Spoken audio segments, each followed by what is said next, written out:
Tonight we are going to stay in one small room. It has a door that locks, a mirror, a tap, and a shelf with 6 or 7 things on it. You go in there twice a day, and you do not think about it at all. It is the most private room in the house. That is the strange part. Almost nothing on that shelf was private when it began. The soap was for cloth. The mirror was a state secret, guarded on an island. The shower washed nobody and pumped the same cold water round and round. The paste was a powder in an open jar that a whole family dipped their brushes into, one after another. The word shampoo did not mean washing. It meant a massage given to you by somebody else in a public bath for money. This room is younger than the telephone. In 1850, a house with all 4 of these things in one place, behind one door, with water arriving hot, was almost unknown. Everything here became yours alone within about 100 years. 14 things, in the order they arrived. Nothing to work out, and nothing to wait for. If you fall asleep before the end, that is fine. The first soap was made for cloth, not for people. There is a clay tablet from southern Mesopotamia, about 4,000 years old, with a recipe on it.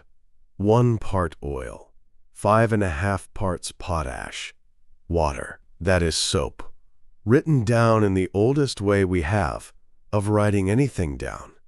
The tablet does not say what it was for. It sits among instructions for treating wool and cleaning cloth, and that is the honest limit of what we know. For a very long time afterwards, soap stayed on that side of the house. Cloth was washed with it. Bodies were not. A Roman at the baths used oil and a curved metal scraper, and the oil carried the dirt off with it. There was soap in the Roman world, and Pliny the Elder describes it, but he describes it as something brought in from Gaul, made of tallow and ashes, and used to redden the hair. He says the men used it more than the women. It is a hair preparation in his list, not a washing one.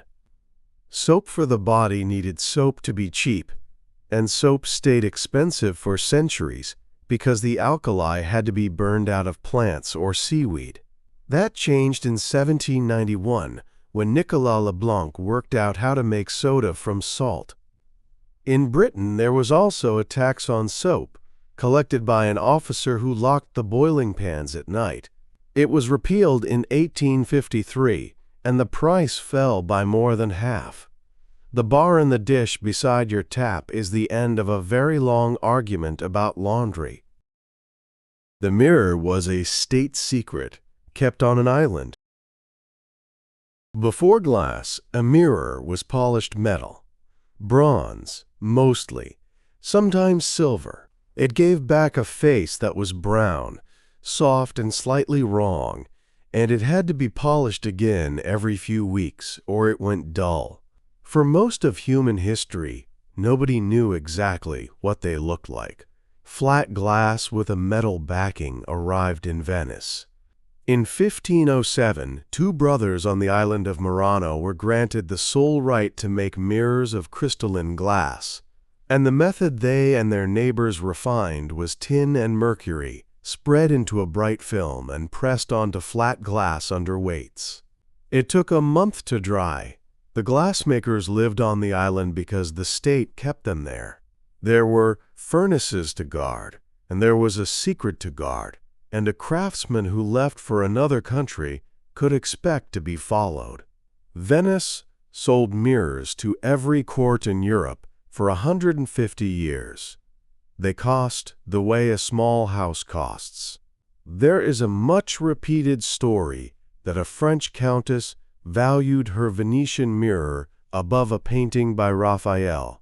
It comes from a single old inventory, and it is hard to check so treat it as a story that says something true about the price rather than a fact about the countess. The end came from chemistry. In 1835, Justus von Liebig found a way to lay a film of real silver onto glass out of a solution, cleanly and in minutes. Mirrors became a thing anybody could buy. Within one generation, there was one in every hall. There is one on your bathroom cabinet, and it cost less than the toothbrush in front of it. The flushing toilet was invented, then forgotten for 200 years. Sir John Harington was a godson of Queen Elizabeth I, and he was in trouble at court for passing round a rude story. While he was away from London, he designed a water closet with a cistern above it, a valve, and a pan that emptied when you pulled a handle. He built one for himself and one for the Queen at Richmond Palace. She used it. Then he wrote a book about it, full of jokes aimed at people at court, and the book got him into more trouble than the invention got him credit. Nobody built another. The idea sat unused for 179 years. What was missing was not the flush. It was the smell. A pipe that carries water away also carries air back, and no house wanted that pipe indoors. The answer was found in 1775 by Alexander Cummings, a watchmaker in London. He bent the pipe below the pan into a curve, so that a small amount of water stayed in the bend after every flush and sat there as a plug. Air could not get past it. That is the whole invention, and it is still under your floor, unchanged in principle, in every drain in the building. 3 years later, Joseph Bramah replaced the sliding valve with a hinged one that did not freeze in winter and sold them for 50 years. Thomas Crapper was a real man and a real plumber with a real shop and several patents for improvements to cisterns. He did not invent any of this, and he never claimed to. The first shower used the same water over and over. William Feetham made stoves in London, and in 1767 he took out a patent for a shower. It was a tall frame with a basin at the bottom and a tank at the top. You stood in the basin and pulled a chain, and the water came down. Then a hand pump lifted the water from the basin back up into the tank, and you pulled the chain again. The same water. It got colder every time, and it did not get any cleaner. Nobody much wanted one. Bathing in the 1700s was medical rather than daily, and cold water was thought to be bracing for the nerves, which is another way of saying it was not enjoyable. Feetham's shower was sold for health, not for washing. The one that people actually stood under came about 50 years later in the Regency period. It was around 10 feet tall, made of painted metal, plumbed to nothing, and filled by a servant carrying buckets up a small ladder. Some of them had a warming pan. Most did not. A shower only makes sense when water arrives by itself and arrives hot, and that took until the 1870s in the wealthiest houses and the 1920s in ordinary ones.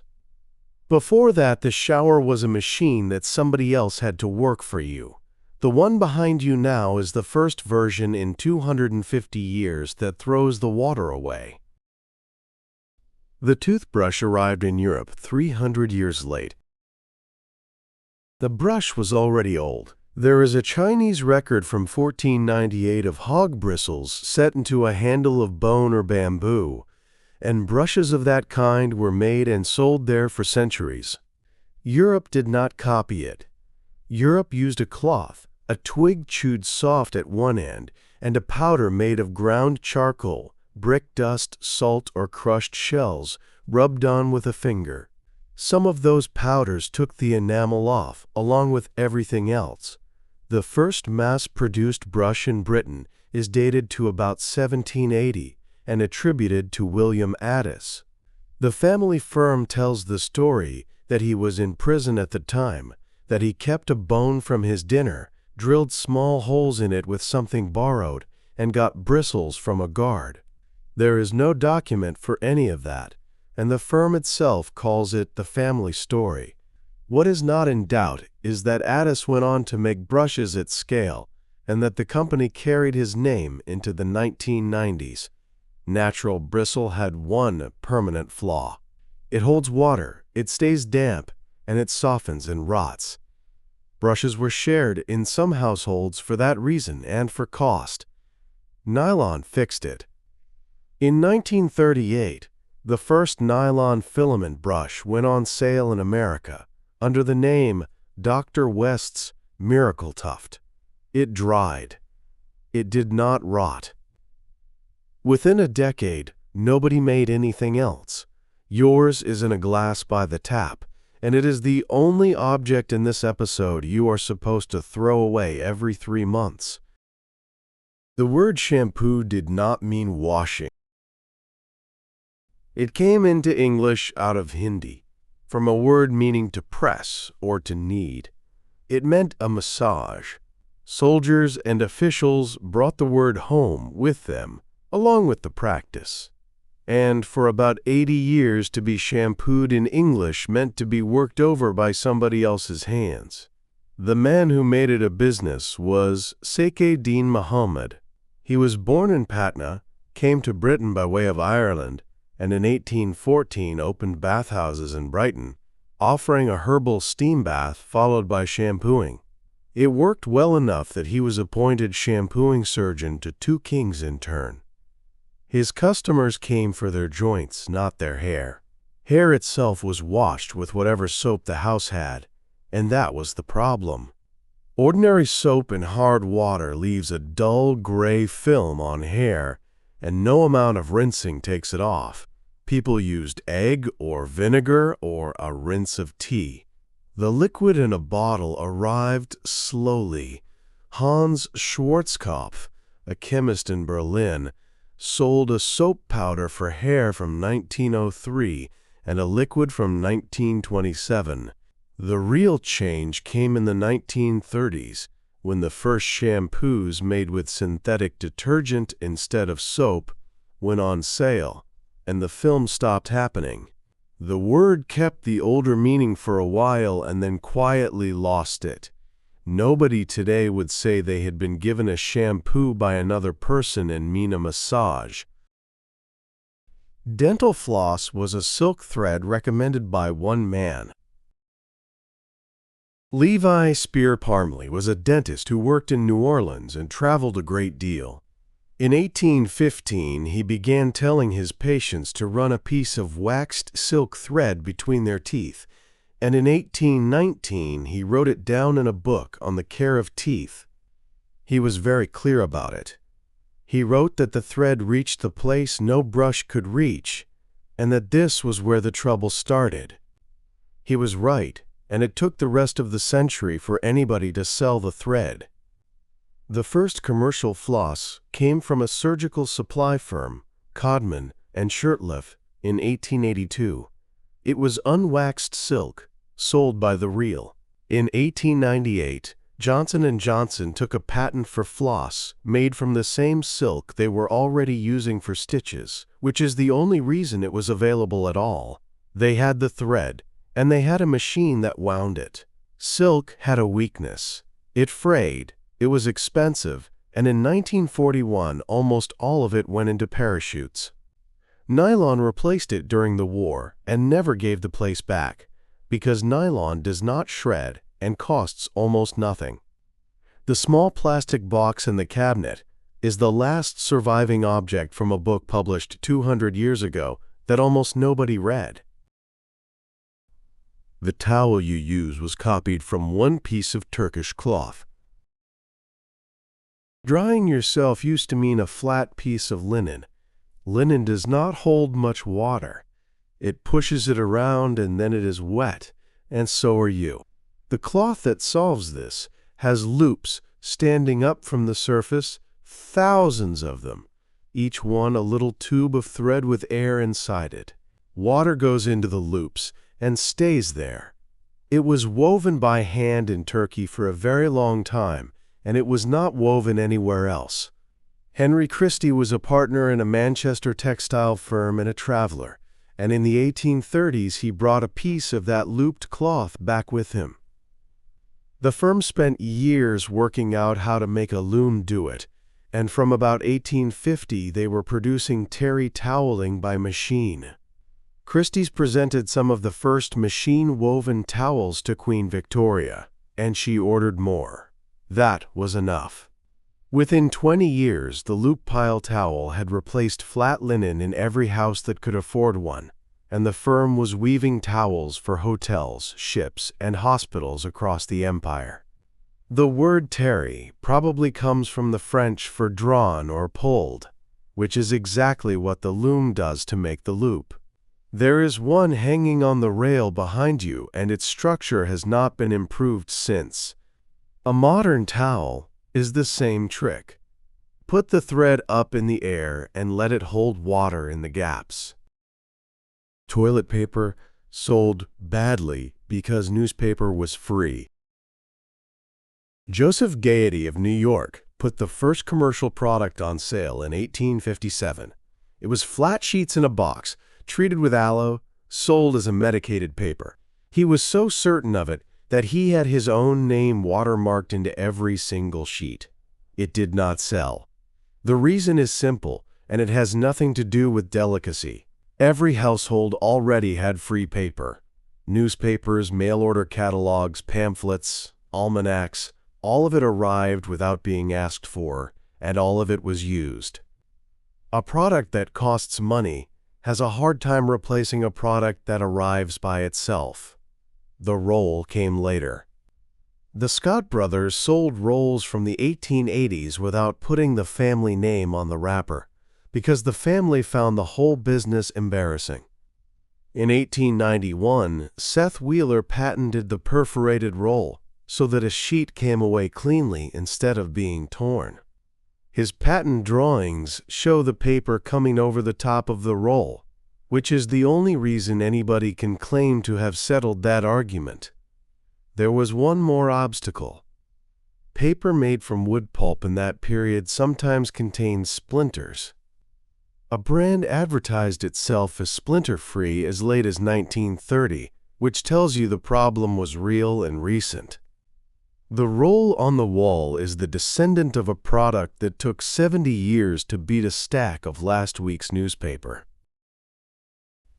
Hot water from a tap was invented by a painter. For most of history, a hot bath meant a fire, a large pot, and somebody carrying it.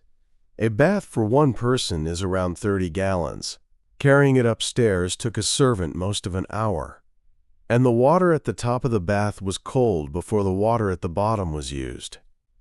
Benjamin Waddy Mon was a house painter in London, and in 1868 he patented a device he called the geyser after the hot springs in Iceland. Cold water ran down through a set of pipes with gas flames playing on them and came out hot at the bottom. No tank, no waiting. It made hot water continuously for as long as the gas was on. It also had no flue. The burnt gas went into the room with you, and the first geysers were genuinely dangerous. They were sold anyway, because the alternative was the pot and the stairs. The safe version came from Pittsburgh in 1889. Edwin Rood, a Norwegian engineer, built a storage heater with a proper flue and, crucially, a thermostat. It heated a tank, kept it hot, and turned itself off. That is the box in the cupboard now, and the design has not fundamentally changed in 130 years.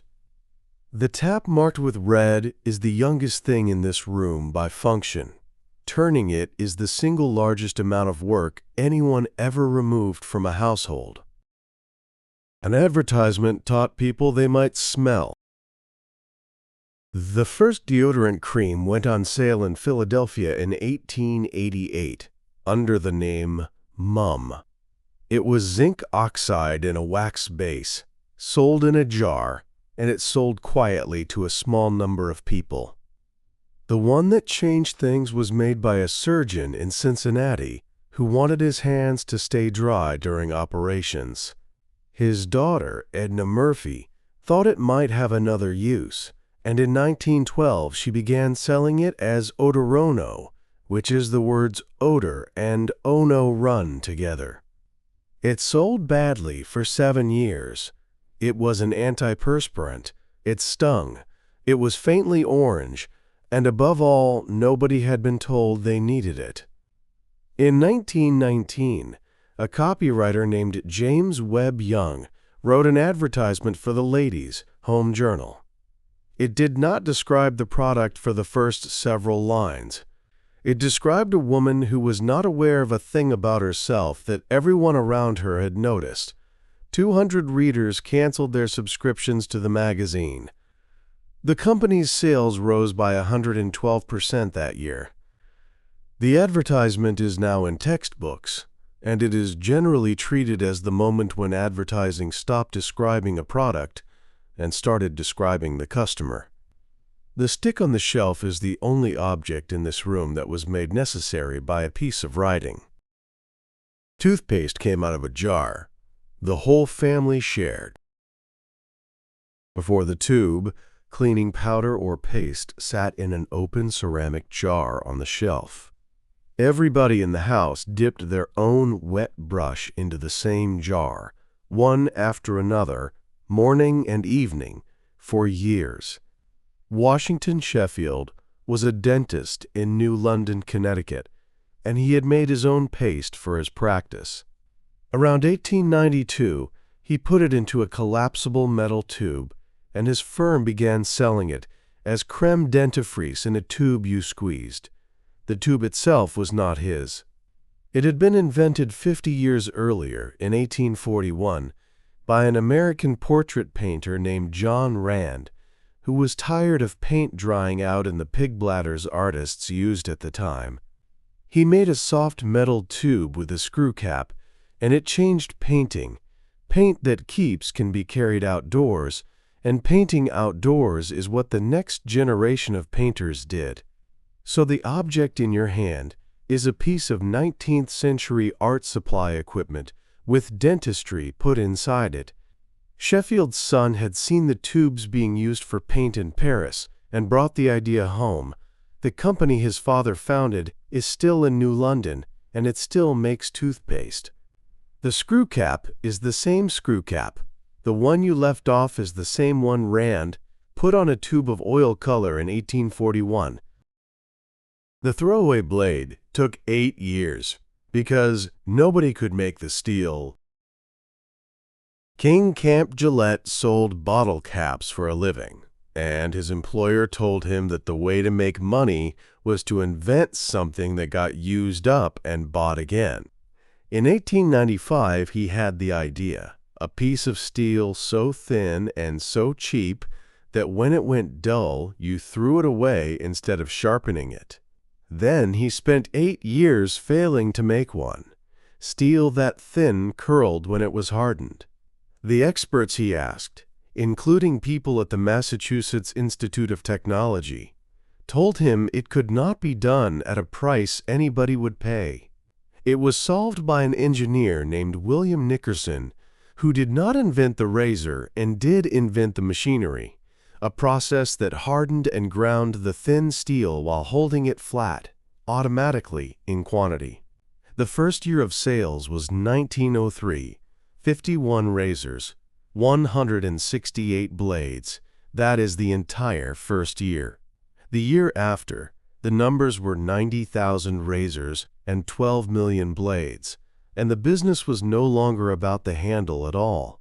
During the First World War, the American Army issued the razors to soldiers, and 3.5 million men came home already owning one and needing to buy blades. The handle in the cabinet is a giveaway. It always was. It is the oldest version of a business model you now meet every day, and it began with a man who could not get the steel made. The cotton bud was made by a man watching his wife. Leo Gerstenzang was born in Warsaw and settled in New York. In the early 1920s, he watched his wife looking after their baby. She was winding a small piece of cotton wool around the end of a wooden toothpick, one at a time, whenever she needed one. He thought the winding should be done once, in a factory, by a machine. That is the whole idea, and it took him 2 years to build the machine because cotton does not want to stay on a stick. He put them on sale in 1923 under the name Baby Gaze. The name lasted about 3 years. In 1926, the product became Q-tips. The tips are the cotton, and the Q, according to the company, stood for quality. The stick has changed 3 times. Wood first, then rolled paper, then plastic, and in much of the world back to paper again, because the plastic ones are small enough and light enough to travel a long way through a drain and out to sea. Several countries have banned the plastic version outright. Everything else about it is unchanged. The machine still winds cotton onto a stick, both ends, the same way it did in 1923. It is in the drawer with the nail scissors in a box of 200, and it is the last thing in this room that anybody thought of. That is 14 of them. There is a pattern in this episode that is not in the others. Almost nothing here was invented for the room it now lives in, because the room did not exist yet. The soap was for wool. The mirror was for palaces. The paste tube was for oil paint. The shampoo was a massage. The towel was one souvenir brought back from a journey. The hot water tap was a house painter's side project. They were made in different centuries, in different countries, for different reasons, and they have all ended up on one shelf behind one door, arranged in a line, belonging to one person. That door is the newest part of the whole story. For most of history, washing happened in front of other people. At a bathhouse, at a pump, at a basin in the corner of a shared room, with somebody else carrying the water.